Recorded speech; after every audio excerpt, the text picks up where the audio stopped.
Adam oğlu öldüm bilmem,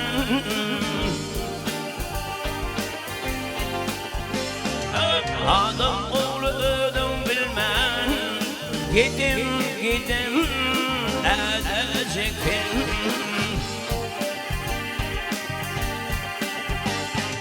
Allah'ın emrini kılmam, köklümü gidecektim.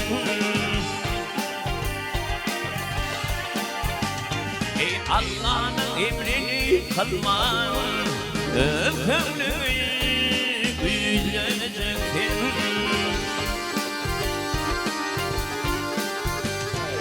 İster finalim kaptan, Harun bunu gençledirsin.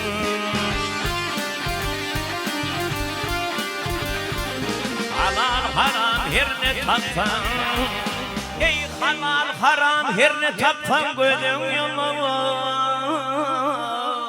yiyeceksin.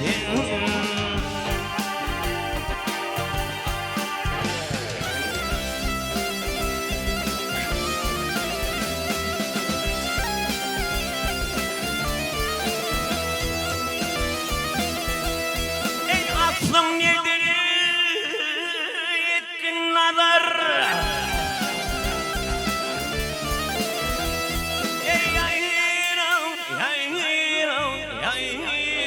etkin nazar eden işinden kılgın gelir.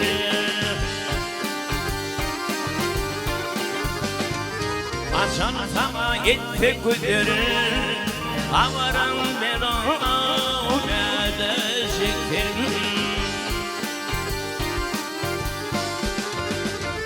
Açan sana yetti güdür, avaran beron edecektin.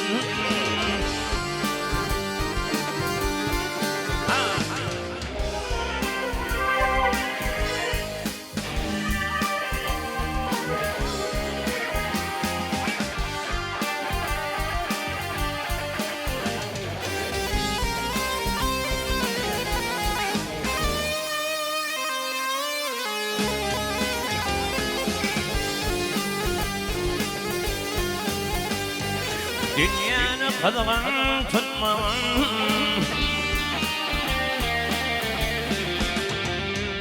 dünyanı kazan tutmam, işin görür bir kar yapmam.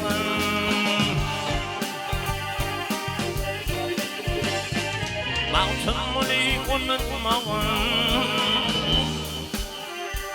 ey mantımını unutmam. Gidecek fena